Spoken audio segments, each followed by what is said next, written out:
Aku sebenarnya anaknya penakut, jujur. Apalagi kalau soal hantu-hantuan aku takut banget. Lah terus pas ditawarin Iya. gimana? Lo justru itu kalau main horor, jadi nggak acting. Takut beneran ya. Nggak ada momen yang nggak menakutkan selama kita syuting. Apalagi pas di pabrik. Apalagi pas di pabrik, karena pabriknya bener-bener pabrik besar sekali dan saat di set tuh pabriknya gelap. Yang nyala, yang terang itu cuma set yang mau kita tembak pakai kamera, cuma itu yang terang, sisanya gelap, kita nggak bisa lihat apa-apa. Jadi ketika kita mau tag, kita mau cari inspirasi takut, kita tinggal lihat ke bagian yang gelap di sana, di ujung kita nggak bisa lihat apa-apa, cuma imajinasi aja yang main. Di pasar film market di dunia, distributor dan pembeli film dari luar negeri, kalau datang ke booth film Indonesia, yang paling dicari hari ini dalam beberapa tahun terakhir adalah horor. Karena horor Indonesia justru dianggap punya kekayaan budaya, kekayaan ciri khas yang mungkin bahkan di banyak negara dianggap sudah hampir habis. Minimal saya bisa bilang itu secara Fakta ya? fakta.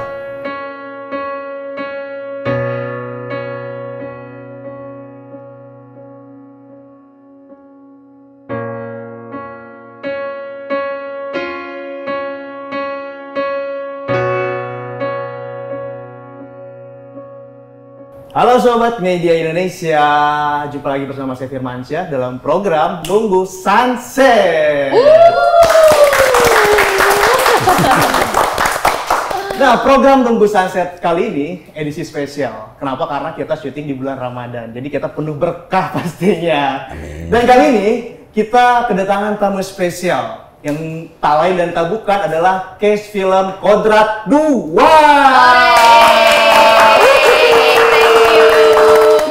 Dan sedikit informasi teman-teman media Indonesia, sebelum trailer Kodrat 2 ini muncul di permukaan sosial media, di tahun 2022, Kodrat 1 muncul di dunia film horor Indonesia. Dan fantastisnya, film Kodrat pertama ini salah satu film terlaris film horor di Indonesia. Hampir kurang lebih 1,7 penonton loh, kurang lebih loh. Jutanya hilang, juta, 1,7 juta. Nah, satu kehormatan sebelum kita bincang-bincang dan kita mengulas secara tidak tuntas, karena kalau misalnya kita mengulas tuntas, kita di-spill semua dong artinya ya. Jadi kita spill secara tidak tuntas dan kita bakal perkenalkan terlebih dahulu berperan sebagai apa di film Kodrat 2 ini. Boleh dari baca dulu. Mungkin dari sutradara dulu. Oke, dari yang buat filmnya. Silakan deh gitu deh. Halo, saya Charles Ghazali, sutradara film Kodrat dan Kodrat 2. Ya. Oke. Halo, aku Acha Septriasa, di Kodrat 2 berperan sebagai Azizah. Oke, Aziza. Next. Halo, aku Hana Saraswati, di Kodrat 2 aku berperan sebagai Sri. Sri. Dan terakhir, Halo, aku Della Dartian, di Kodrat 2 berperan sebagai Purwanti. Purwanti. Oke. Sobat Indonesia, sebelum kita ngobrol lebih dalam soal Kodrat 2, kita saksikan cuplikan berikut ini. Maaf, terlalu lama aku datang untuk menjemputmu.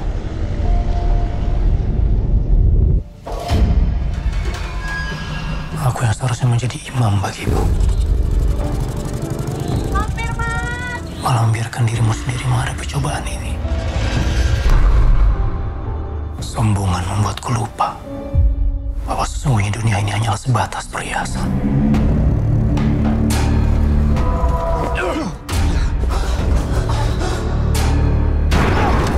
Azizah!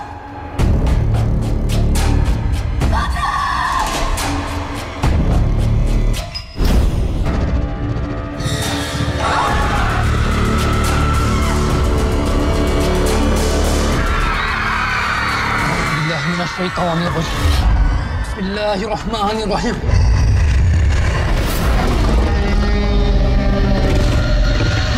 Wow. Endingnya muncul tanduk ya tadi ya. Ini ntar bakal cerita lebih dalam soal tanduk nih kayak ini. Tapi kita nggak bicara soal tanduk di sini teman-teman Sobat Media Indonesia. Mungkin juga tadi aku udah informasikan bahwa trailer Kodrat ini kan udah muncul ya di beberapa platform digital di media Indonesia, di media sosial. termasuk di Instagram, di TikTok, bahkan di YouTube. Nah, aku kan tipikal orang kalau misalkan lihat konten itu pasti yang aku lihat adalah, ya pertama adalah komenan netizen dulu, sebelum aku ngelihat isi kontennya. Kadang-kadang sumber informasi itu dapat dari komen para netizen yang budiman. Betul. Aku ngecek di Instagram, di TikTok dan juga di YouTube tuh ya, rata-rata komenan netizen terkait dengan trailer Kodrat 2 ini positif banget loh. Amin. Keren loh. Dengan segala macam ketikan jempol netizen yang beragam, dan ini mayoritas positif banget. Artinya memang masyarakat sangat menanti-nanti ya. Amin. Film Kodrat 2 yang memang ini hasil dari besutan Om Charles Rozali. Kita berikan tepuk tangan. Nah, aku pengen tahu nih, Om Charles, respon Om Charles selaku sutradara film Kodrat 2 ini melihat respon masyarakat ya terkait dengan memang film Kodrat 2 ini kan disambut positif. Respon masyarakat tuh sangat positif sekali. Pandangan Om Charles selaku sutradara seperti apa, Om? Bersyukur dan deg-degan. Karena yang direspon positif kan baru trailernya ya. Iya. Jadi filmnya masih harus ditonton dulu di hari Lebaran. Dan semoga nanti hasilnya sama atau bahkan lebih baik. Tapi saat ini kalau ditanya ya saya deg-degan karena belum lewat ke masa itu. Iya. Tapi kan secara nggak langsung ya, trailer sendiri kok udah dapat respon positif ya. Nah, kalau kita mengulas di tahun 2022, film Kodrat pertama kan juga mendapatkan respon yang positif. Hampir 1,7 juta penonton. Hampir 1,8. 1,8 nambah lagi ternyata. Hampir. Ya kan? Ya. Nah, artinya ada beban tersendiri nggak sih ketika Om Charles akan memproduksi di film Kodrat 2 ini? Jelas ada. Karena sequel itu harus lebih besar, lebih heboh, lebih dahsyat, lebih baik. Tapi berbagai macam hal yang dibilang banyak penonton sebagai sesuatu yang baru di film Kodrat 1 kan sudah dilihat ya. Iya. Contohnya sebelum Kodrat itu biasanya Ustadz tidak menjadi sosok hero di dalam film-film Indonesia belakangan. Lewat Kodrat kita mengembalikan Ustadz menjadi sosok utama, hero, protagonis. Dan di film kedua ya itu sudah bukan sesuatu yang baru. Jadi kita harus tetap mencari sesuatu yang lain, mencoba pendekatan dan treatment yang berbeda, yang lebih baik, tapi tanpa menghilangkan apa yang membuat penonton datang dan suka dengan Kodrat 1. Iya, gila udah mulai terinformasi sedikit nih soal Kodrat 2. Tapi dengan bantuan banyak teman-teman dari cast dan kru, puji Tuhan hasilnya baik. Semoga ya. Mudah-mudahan. Dan pasti nanti akan tayang menemani teman-teman pada saat Idul Fitri ya. Ya. Tanggal berapanya belum tahu karena belum kelihatan hilalnya. Pokoknya di Lebaran hari pertama. Iya, yes, betul. Nah, soal bicara Kodrat kedua nih Om Charles. Yang membedakan antara Kodrat pertama dengan Kodrat 2 ini dari sisi apa ya? Dari sisi emosionalnya kah? Dari sisi apa? Jelas yang tidak ada di Kodrat 1 dan ada di Kodrat 2 adalah hubungan suami istri antara Kodrat dengan Azizah yang diperankan oleh Acha Septriasa. Lalu kalau di Kodrat 1 kan Kodrat pulang ke kampung halamannya, ke desa Kober, ke pesantren Kahuripan. Kali ini Kodrat keluar dari mungkin zona yang dia kenal dan masuk ke daerah perkotaan yang urban untuk mencari istrinya. Jadi dari setting juga kemudian secara look berbeda. Cast-nya juga lebih banyak, lebih ramai. Di Kodrat 1, Kodrat meruqyah beberapa orang masing-masing. Di Kodrat 2, Kodrat meruqyah massal karena terjadi kerasukan massal. Mungkin kira-kira itu beberapa hal yang bisa dilihat perbedaan Kodrat 1 dan 2. Iya, karena aku tadi bilang ya, kita mengupas secara tidak tuntas. Betul. Itu udah benar. Jadi dibikin kentang Om Charles ya. Nah, di Kodrat 2 ini kan juga, Kodrat pertama mungkin konfliknya antara anaknya Ustadz Kodrat ya, Alif dengan Swala. Kodrat 1 konfliknya tentang keikhlasan Ustadz Kodrat dalam menerima meninggalnya anaknya yang tidak bisa dia tolong karena diganggu Aswala. Aswala ya? Yeah. Nah, kira-kira Aswala ini apakah akan muncul lagi di film Kodrat 2? Karena waktu pas Kodrat pertama, para penonton itu dia memang dibikin emosi ya. Terbawa emosi karena ulahnya iblis Aswala ini. Di Kodrat 2? Di Kodrat pertama? Iya, di Kodrat 2 apakah akan ada lagi? Iya. Ada, tetapi tidak sama. Hampir nggak kepancing, Om Ada, Charles. tetapi tidak sama. Yeah. Karena kan untuk menikmati Kodrat 2 kita perlu sedikit mengingatkan penonton tentang Kodrat 1. Jadi bisa jadi dia muncul di adegan pengingat, tetapi bisa juga dia muncul dalam cerita yang baru. Silahkan ditunggu dan disaksikan di bioskop. Ini kata dimancing aja Om Charles. Ternyata memang mengupas secara tidak tuntas. Briefingnya begitu. Iya. Oke, kita coba ngobrol sama Mbak Acha Septriasa. Unik sih ini, sebenarnya unik ya. Kenapa Mbak Acha yang diajak oleh Om Charles untuk mendampingi sosok Aziza? Karena di film Kodrat pertama itu kan penonton merasa penasaran ya. Siapa sih sosok Aziza sebetulnya? Karena banyak yang beranggapan, oh ini kayaknya istrinya Vino langsung deh. Dan ternyata di Kodrat 2 ini anggapan penonton salah. Dan akhirnya Om Charles mengajak Acha Septriasa bermain film di film Kodrat 2. Menurut Mbak Acha ketika diajak oleh Om Charles main film Kodrat 2 bagaimana Mbak Acha?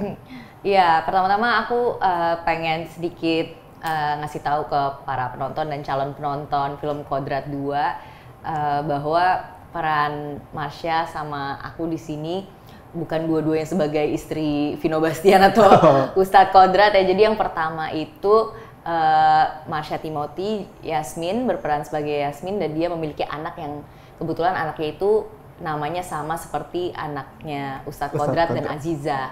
Nah, yang kedua ini memang Kodrat seperti pulang mencari istrinya kembali, pulang ke rumahnya kembali mencari istrinya. Namun istrinya kan ya sudah nggak ada di sana. Bahkan Kodrat juga nggak tahu istrinya masih hidup atau tidak. Akhirnya dia berusaha mencari keberadaan istrinya lewat Kiai Rohim, dan Kiai Rohim mengabarkan bahwa istrinya bekerja di sebuah pabrik dan lain sebagainya. Dan disitulah dia menelusuri petualangan mencari keberadaan istrinya yang sudah hampir 3 tahun nggak pernah ketemu gitu.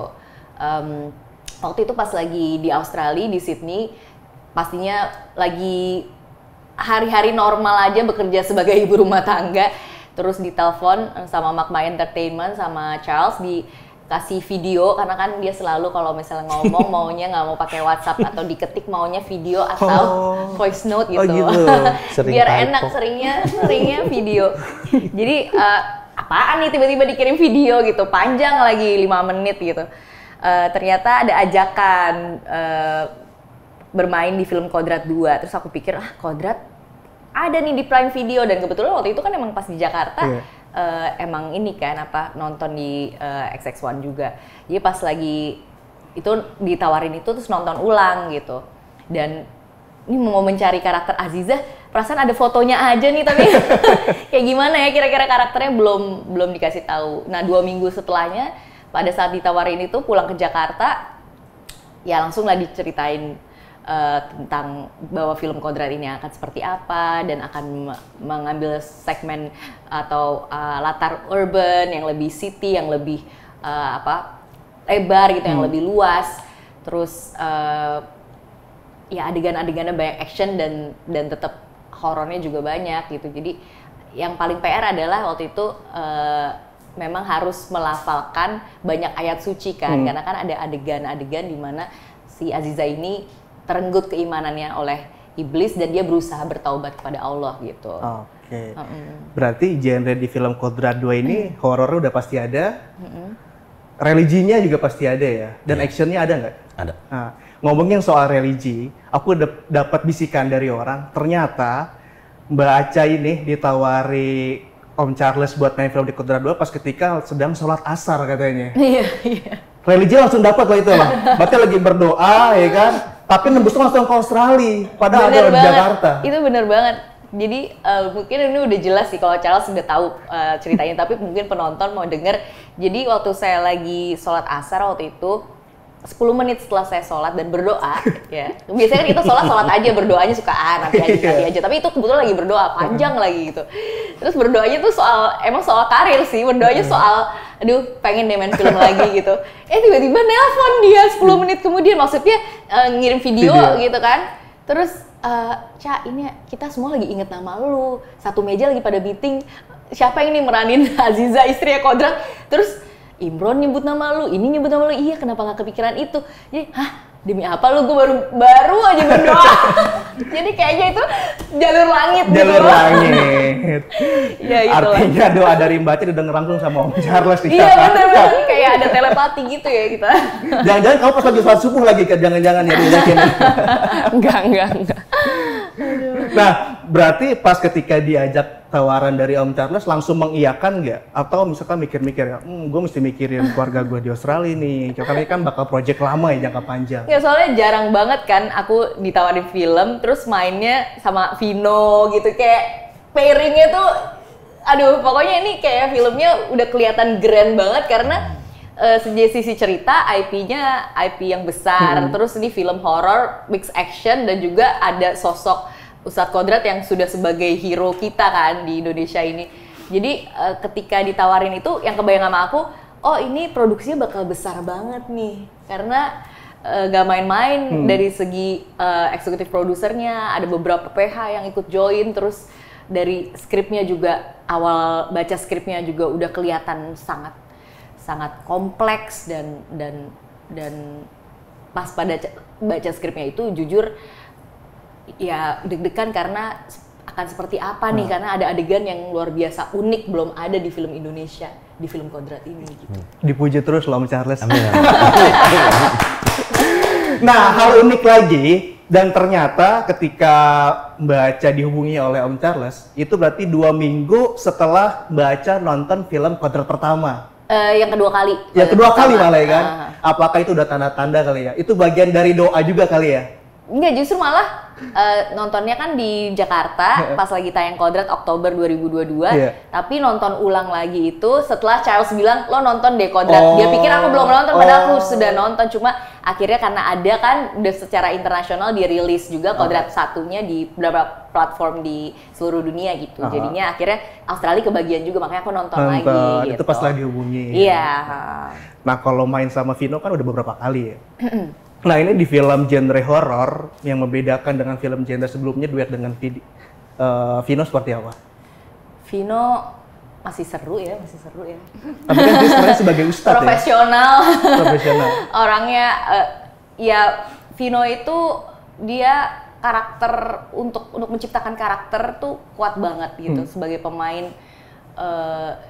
Dan dia sangat amat tahu tentang apa yang dia lakukan, dan sehingga pada saat kita berdiskusi dengan dia sebagai pemain juga udah tahu gitu apa yang dia akan lakukan pada saat nanti di set gitu. Bahkan kadang-kadang mau surprise gitu, nggak mau terlalu latihan luar dalam apa segala macam, tapi dia langsung eksekusi pada saat latihan, dan bahkan pada saat take baru kita tahu dia mau ngapain itu. Jadi kayak karena kepuran itu dia sebagai aktor ingin mengeksplorasi diri, saya sebagai yang dipasangkan juga banyak merasa terinspirasi dan kebantu juga gitu, bahwa ada ilmu tambahan ya. Iya, jadi kayak bermainnya tuh kayak harmoni gitu. Jadi kayak dibantu gitu. Iya, keren. Makin penasaran malah nanti untuk persiapan bulan Lebaran. Nah, kalau Dila sendiri, ternyata kamu hobi naik gunung ya? Nah, aku kemarin sempat lihat Instagram kamu. kamu sempat naik gunung. Nah, ketika kamu ditawarin main film horor, sehoror apa sih ketika main film dibandingkan dengan naik gunung? Wah, ini sesuatu yang berbeda ya. Aku sebenarnya anaknya penakut, jujur. Apalagi kalau soal hantu-hantuan, aku takut banget. Lalu terus pas ditawarin gimana? Lo justru itu kalau main horor, jadi nggak acting. Takut beneran. Beneran takut. Jadi nggak acting. Apalagi misalnya kamera shotnya jauh gitu. Terus misalnya adegannya kan kayak gelap apa, takut beneran saya. Berarti di film kamu ini berarti kamu berperan sebagai Aku Purwanti. Nah, Purwanti sendiri tuh dia sebagai apa sih? Apakah mendampingi Azizah di pabrik atau gimana? Jadi Purwanti itu adalah juru bicara para buruh perempuan di pabrik. Jadi dia itu apa ya, yang dituakan lah di situ lah gitu, dan dia juga merasa bertanggung jawab atas teman-temannya gitu, sesama buruh di sana. Dan aku suka banget karakter Purwanti karena dia tuh berani, dan dia itu melihat ada yang nggak beres nih di sini, dan ada ketidakadilan nih di sini, dan itu yang bikin dia dan Azizah menyikap misteri yang ada, apalagi aduh takut Kan mengupas secara tidak tuntas ya. nggak apa-apa sih kayaknya, apalagi ada sesuatu yang mengerikan terjadi sama sepupunya Murni. Nggak boleh. Ya boleh kan? Aduh, aman. Tapi menarik loh Om Charles ya. Karena kan sosok Purwanti ini dia penakut ya. Ketika sedang syuting, sepenakut apa sih kamu pada proses syuting berlangsung? Atau kamu merasa enjoy aja gitu? Atau memang ada momen di luar dugaan pada saat proses syuting berjalan? Ya, kalau dari sisi sayanya pribadi sih emang penakut ya. Tapi kan di sini harus jadi sosok Purwanti yang Berani. nggak berani gitu. Cuma memang ada beberapa set kita emang serem banget sih. Dan itu Nah, pakai stuntman enggak ya? Oh tidak, tentu saja tidak. Tidak. Gitu. Dan itu malah bikin atmosfernya bener-bener nyata gitu. Dan itu mungkin bisa ketangkep di trailer, bisa dilihat sendiri kan. Set-setnya luar biasa. soalnya di build langsung. Iya, dan ada beberapa part yang emang aslinya ada kan Pak di situ. Oke. Apalagi di pabrik gitu. Iya, karena kan pabrik juga momen horornya dapat banget sebetulnya ya. Kenapa harus di pabrik Om Charles? Karena berdasarkan research yang dilakukan penulis kami, Asaf Antariksa dan Gia Reksi, tingkat kesurupan tertinggi di Indonesia nomor 1 terjadi di pabrik. Di pabrik ya. Nomor 2 dan 3, saya lupa yang mana duluan, itu Sekolah. ada di sekolah. Yang ketiga mungkin instansi pemerintah. Instansi pemerintah, horor ya. Itu menurut teman-teman mendata, dan katanya datanya itu bisa dicek sih. Gitu. Tapi nomor 1 memang kesurupan terjadi di Di pabrik. pabrik. Iya. Mungkin itu sebenarnya alasan doang sih biar naik gaji sebetulnya. Tapi waktu lagi para penulis itu mencari apa ya kira-kira pekerjaan yang tepat pada saat Azizah mencoba untuk kembali melanjutkan hidup setelah kejadian di film pertama, itu dasar pemilihannya. Begitu. Karena memang kejadian paling banyak itu terjadi di pabrik. Di pabrik. Jadi mereka melakukan research seperti soal meruqyah, ayat-ayat yang dibacakan gitu. Ada pembimbing, ada Ustadz Isman yang menjaga kami di lapangan dalam setiap yang kami lakukan. Ada Dokter Ngatawi Al-Sastro yang menjadi pembimbing dan pengawas kami gitu. Semua itu kalau para penulis kami mereka melakukannya by research. By research ya. Oke. Nah, coba kita ke Hana nih. Sobat Indonesia, ternyata ini baru nikah ternyata. Jadi ini pengantin baru nih. Nah, berarti kamu berperan sebagai Sri. Aku berperan sebagai Sri. Sri itu nama buruh pabrik banget ya. Iya, dan karakternya Sri pun buruh pabrik banget gitu. Jadi dia ini adalah buruh yang kita bersahabat bertiga. Kita sangat dekat di pabrik, kita kerja bareng sudah lama. Dan Sri ini adalah tipikal yang kalau dengar gosip dia akan dengerin dan dia akan percaya dengan gosip-gosip yang beredar di dalam gitu. Momen tersulit apa yang kamu rasakan selama menjalankan proses syuting? Momen tersulit nggak ada yang sulit sih. Maksudnya semuanya bisa dijalankan sesuai dengan porsinya. Okay. Nggak ada yang benar-benar membahayakan gitu, nggak ada. Nggak ada ya? Nggak. Momen menakutkan juga terlewati ya? Kalau momen menakutkan, semua momen di sana menakutkan. Nggak ada momen yang nggak menakutkan selama kita syuting. Apalagi pas di pabrik? Apalagi pas di pabrik, karena pabriknya bener-bener pabrik, besar sekali, dan saat di set tuh pabriknya gelap.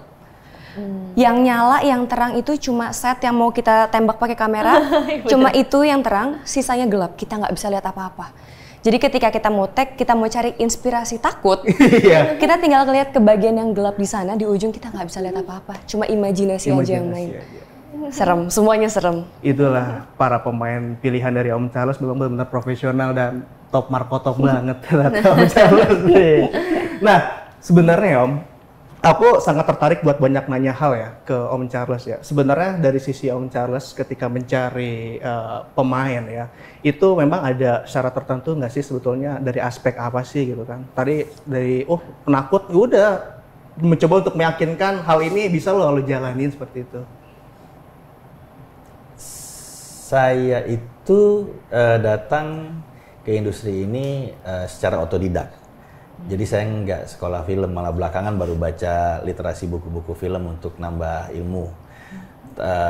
Tapi saya tuh lebih banyak melihat ayah kami Henry Gozali yang memang adalah produser film, bekerja dengan rekan-rekannya kayak almarhum Teguh Karya, Sofan Sofyan, juga legenda hidup yang sekarang masih ada itu Slamet Rahadjo gitu. Jadi saya ngelihat ayah saya bekerja dan itu menjadi salah satu referensi saya sampai hari ini. Jadi kalau misalnya casting, saya malah lebih banyak sebetulnya mengandalkan ngobrol dan melihat kedekatan sama chemistry. Karena aktor itu pada saat bisa bekerja sama dengan baik, akan lebih mudah buat kita untuk kemudian mencoba banyak hal-hal baru. Nah, di luar itu pasti tentunya ketepatan kayak yang dibutuhkan karakternya secara fisik apa, kemampuan kayak misalnya Kodrat perlu bisa bela diri sehingga Vino kemudian punya dasar itu. Seperti Della bilang tadi bahwa dia menjadi salah satu suara yang kemudian membela soal hak-hak perempuan di cerita ini. Dan saya lihat pada saat kita ngobrol Della sangat lantang dan tegas gitu ya, jelas gitu. Anak gunung beda soalnya. Iya, kan memang ternyata dia suka naik gunung gitu. Yang dia nggak tahu saya suka ngerubahin dialog di lokasi menjelang syuting. Sehingga kadang-kadang panik. Benar tuh. Oh iya, gue masih inget itu. Hana kemudian saya lihat di satu film dan pada saat itu mungkin filmnya bukan sesuatu yang kemudian menjadi nilai terbaik buat saya, tapi pada saat ngelihat film itu justru nilai terbaik itu permainannya Hana yang pada saat itu bukan lead tapi dia still scene menurut saya. Sehingga kemudian saya bilang ini menarik nih gitu loh. Kalau Aca jelas ya kenapa kita pernah kerjasama di Nada untuk Asa dan kerjasama itu sangat baik. Jadi banyak hal sih sebetulnya, tapi kalau saya pribadi rasa itu nomor satu biasanya. Rasa ya? Iya. Ngomongin soal hak nih baca. Katanya ya, baca ini reunian juga ya sama teman-teman kru pas main film Hard ya? Jadi karena memang di Kodrat 2 ini kru-krunya kita pakai kru yang nomor 1 di seluruh Indonesia ya. Benar-benar jadi ada beberapa kru tuh yang memang tumbuh bersama saya sendiri pada saat saya masih di set umur 15 tahun, 15 tahun. Jadi sudah sekarang di film ini masih ada shift directornya seperti art directornya Bang Franz Expa Art. Nah di situ ada juga make upnya semuanya itu rata-rata teman-teman yang sudah bekerja sama dari 20 atau 22 tahun yang lalu gitu. Jadi ajang reuni ya? Jadi ya karena memang ya gak main-main ya produksinya, pengen menggandeng kru-kru yang terbaik yang memang dulunya misalnya mereka ada di bawah naungan director atau chief director dari teman-teman yang sudah bergelut di film sebagai senior, dan sekarang mereka yang dulunya junior sudah menjadi chief directornya. Jadi semua kru di sini wajahnya nggak asing. Nggak asing ya. Kira-kira ada nggak kru yang memang udah lama banget nggak pernah ketemu ya? Mungkin belasan sampai puluhan tahun tiba-tiba dipertemukan dalam film Kodrat 2. Mungkin dia mengenal Aca, terus kata Aca siapa ya? Karena kita keterikatannya tuh kuat banget ya kalau antar kru kan. Kru ini di film Indonesia agak terbatas, malah kalau lagi syuting suka rebut-rebutan kru katanya. Jadinya pas lagi syuting Kodrat ini, wah kanan kiri semuanya jagoan semua nih krunya. Jadi kayak kita sebagai pemain jarang yang namanya kita dapat film yang kru-krunya tuh sudah kaliber banget gitu di industrinya pada saat terutama ya itu tadi production design, kameramen, lighting, itu kan efek yang penting untuk melahirkan sebuah visual yang menarik, yang bagus. Jadi pada saat momen aku di film paling ya mungkin bukan setahun ya, mungkin dalam 20 tahun berkarya paling adalah 3 film yang membuat aku kalau masuk set itu bener-bener kayak dunia lain gitu. Kayak aku tuh diajak untuk kayak yang ini tadi gue ada di ruang nunggu make up, tapi di sini gue Aziza karena set ini dan segala kamera dan lighting ini membantu untuk kita berakting gitu, untuk kita menyampaikan peran tersebut. Dan di film Kodrat ini film luar biasa karena segala production design dan keutuhan tim dan untuk melahirkan sebuah gambar yang baik dari segi visual, kamera, lighting dan lain sebagainya sampai make up itu benar-benar serius gitu. Kelas Wahid lah ya, kelas Wahid ya. Alhamdulillah bener sih, itu yang membuat kita bangga juga sih sebenarnya. Nah, ini juga berarti tantangan juga nih buat penonton sambil nanti ngedengar cerita dari para cast film Kodrat 2. Ini mungkin kita udah nge-spill sedikit-sedikit ya buat persiapan nanti menemani teman-teman di Lebaran nanti pastinya. Nah, kalau buat Della, ketika kamu boleh memilih, kamu lebih baik main film genre horor atau genre komedi? Wah. Jadi aku nggak bisa ngelucu gimana? Horor aku penakut. Takut. Horor aja deh. Horor aja ya. Udah mulai berani saya kalau sekarang ya. Iya, soalnya komedi itu sesuatu yang sulit menurutku. Karena emang aku aslinya ya nggak jago dalam Bereceh. Aku sih receh, cuma kayak kayaknya kerecehanku bisa bikin orang ketawa kayak gitu. Kayaknya lebih susah bikin orang takut daripada bikin orang ketawa gitu. Ngomongin soal genre nih Om Charles. Kalau Om Charles sendiri lebih senang bikin film genrenya seperti apa Om? Yang lebih tertantang? Saya itu sebetulnya besar dari genre film drama. Film-film awal-awal yang saya buat itu kan lebih banyak dramanya. Finding Sri Mulat, Nada Untuk Asa gitu ya. Sobat Ambiarnya Didi Kempot. Tapi kalau ditanya, genre yang paling saya ingin lakukan itu sebetulnya komedi itu salah satu yang paling susah, benar. Iya. Karena selera humor orang tuh beda-beda ya. Betul, beda budaya, beda komedinya, dan serem bisa digelapin, bisa dikasih musik. Seru bisa ditambah musik, ditambah sound effect. Sedih bisa dikasih lagu yang sedih. Komedi kalau nggak lucu mau dikasih musik bintong nentang gitu tetap nggak lucu. Jadi itu sebetulnya komedi bener salah satu genre yang sulit. Tapi kalau ditanya saya kepengen bikin sebelah genre action dan superhero. Karena itu adalah dua genre yang sampai hari ini di Indonesia masih butuh diperjuangkan untuk bisa diterima dan dipercaya mayoritas penonton film Indonesia. Amin. Semoga ya Om Charles ya. Semoga. Dalam waktu dekat? Semoga. Nah, Hana, bagaimana kesan Hana ketika bermain film dengan Acha dan juga Vino Bastian? Wah, aku senang banget. Aku senang banget. Mungkin ini pertama kalinya aku berada di suatu proyek yang bener-bener segrande ini. Jadi aku berusaha semaksimal mungkin gimana caranya biar aku nggak kebanting. Seenggaknya acting aku tidak fals sama pemain-pemain lain yang udah lebih senior jauh di atas aku. Ya aku berusaha banget di sini. Banyak poin pembelajaran berarti ini. Banyak banget. Dan momen yang paling berkesan ketika syuting Kodrat 2 apa tuh? Momen yang paling berkesan itu di semua set yang aku datengin. Karena dari beberapa film yang sudah aku syuting, Kodrat ini punya set yang paling bagus. Ada satu set aku kira memang setnya seperti itu, kita tinggal datang dan kita syuting. Ternyata tidak. Awalnya dia cuma studio kosong, lalu sama anak art di set. Jadi apa waktu itu? Kamar mandi. Kamar mandi, betul. Jadi kamar mandi. Jadi itu ruangan kosong. Di Kodrat ada 28 set yang dibangun. 20 kamar. 28 set. 28 set. Rumah, Dari kosong pabrik. naik gitu. Jadi di-build from scratch gitu. Dari nggak ada apa-apa di-build. Jadi semua set yang ada tuh bener-bener mengakomodir pergerakan kita sebagai pemain. Semuanya jadi enak gitu. Jadi lebih mudah juga untuk kita berakting gitu. Jadi membuat enjoy para pemain juga ya. Banget. Makanya kan tadi juga Della dibilang takut nggak takut ya. Jadi enjoy kan jatuh kesannya ya. Tetap takut. Kalau misalkan tadi ditantang main film horor lagi tetap lanjut berarti ya. Tetap lanjut. Ketagihan Harus lanjut. Harus lanjut. Nah, poin pertanyaan selanjutnya adalah mungkin ini boleh siapa aja yang menjawab ya. Bagaimana pandangan kalian terkait dengan dunia film horor di Indonesia saat ini?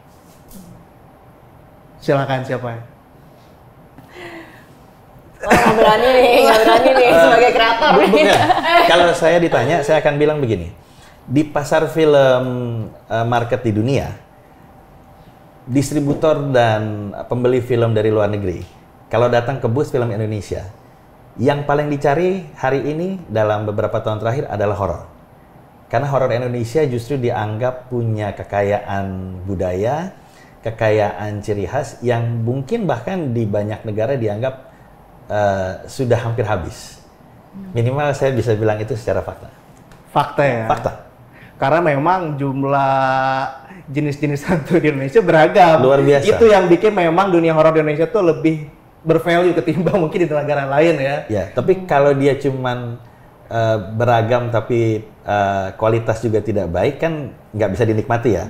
Jadi sebetulnya kekayaan itu juga sekarang berbanding bersamaan dengan peningkatan kualitas dari hasil filmnya sendiri menurut saya. Gitu. Kalau pandangan aja, apakah sepakat? Sepakat. Soal itu malah nggak kepikiran tadi. Oh ya, benar juga. Tadi lama kan jawabnya ya. Karena memang ya yang menurut aku juga cerita sih. Kalau lihat dari segi kelebihannya kan tadi itu. Tapi yang bisa diimprove lagi menurut aku cerita harusnya dibikin lebih beragam juga. Karena kami sebagai pemain, kita melihat skrip itu kan adalah sebuah kitab dari kita ya.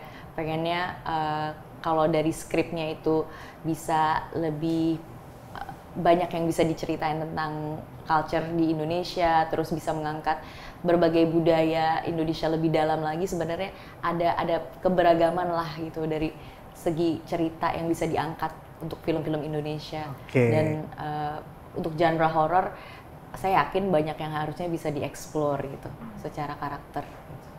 Kalau Hana ada tanggapan? Iya, karena Indonesia ini kan negara yang sangat spiritual ya. Dan kita tuh nggak cuma punya budaya yang macam-macam, agama kita pun macam-macam. Jadi horor tuh bisa kita lihat sebagai dua nih, horor budaya kah atau horor religi kah gitu. Jadi dari akar itu aja film horor di Indonesia tuh sangat mungkin berkembang dengan luas gitu. Dan kita orang Indonesia nih sangat percaya sama hantu-hantuan. Suka nggak suka, itulah kita. Dan iya, ini jadi kayak jati diri kita gitu. Sama seperti mungkin kayak yang di luar negeri kayak Hollywood gitu, mereka jati dirinya superhero gitu. Kalau di sini kita lebih ke horor hantu-hantuan. Gitu. Jadi ya ini salah satu culture juga buat kita ya, horor ini. Aku nganggapnya gitu sih. Aku sepakat sih. Karena di Indonesia hantu itu dicari. Ya kan? Orang lagi diam ya kan, dicari sampai ke ujung dunia. Ya kan? Orang mau tidur yang tonton bukannya nonton film apa, film horor ya kan, podcast horor, tapi tidur. Ketakutan. Iya benar. Dan ternyata memang horor itu juga beragam kan. Benar. Dunia kerja pun juga banyak yang horor. Benar. Ketemu calon mertua pun juga horor ya. Betul. Kalau Dewa sendiri gimana tanggapan soal dunia film horor di Indonesia saat ini? Ya, mungkin merangkum teman-teman semua di sini bahwa sebenarnya film horor di Indonesia itu kan punya market sendiri kan. Kita harus bangga akan hal itu gitu. Dan ini mungkin PR untuk kita semua gitu. Apakah film horor Indonesia bisa menjadi kayak seterkenalnya film horor Thailand atau film horor Jepang gitu, yang udah pasti oh ya horor Jepang, aduh Sadako, oh ya horor Thailand gitu. Maksudnya itu jadi PR kita bersama gitu. Semoga one day ada satu film horor yang bisa mendunia gitu, yang bisa menjadi ciri khas film horor Indonesia. Kodrat semua ya. Poin terakhir, hal apa yang ingin disampaikan dari teman-teman Kodrat 2 kepada para calon penonton Kodrat 2? Terutama poin apa yang akan disampaikan terkait dengan film Kodrat 2 ini? Silahkan, gantian. Silakan, sekaligus promosi juga nggak apa-apa. Yang pasti sih kita berharap semoga calon penonton film Indonesia nanti pada saat Lebaran, khususnya film Kodrat, bisa menikmati hari kemenangan ini dengan menonton film Kodrat, karena secara film ini adalah sebuah film yang patut ditonton, apalagi diajak nonton oleh seluruh keluarga di Indonesia, karena kayaknya untuk batasan umurnya juga kita bisa dari remaja ya tuh. Remaja? Iya, dari remaja kita boleh nonton, dan ada selain memang ini horror action, kalian akan terpukau dengan penampilan Vino Bastian dengan segala actionnya itu. Ustadz ya? Ustadz, tapi keren banget, dari looknya berbeda gitu kan. Terus gambar dan juga visual film Kodrat yang akan memanjakan mata karena memang dia lahirkan dari sinias-sinias yang mumpuni. Lalu secara cerita Kodrat menghadirkan cerita yang luar biasa beda dibanding film horor lainnya. Oke, kesimpulannya adalah jangan lupa saksikan film Kodrat. Iya. Pada saat Lebaran, tapi tanggalnya belum tahu karena belum kelihatan hilalnya ya. Pertama Lebaran pokoknya. Hari pertama Lebaran di bioskop, kesayangan Indonesia. kalian semua. Oke, thank you semua teman-teman dari Kodrat 2 sudah berbagi informasi, dan kesimpulannya hasil yang tadi kita ceritakan memang mengupas secara tidak tuntas. Jadi kalau misalkan pengen tuntas, tonton langsung film Kodrat nanti Lebaran 2025. Saya terima kasih, selamat dan sampai jumpa semuanya. Bye bye. Thank you.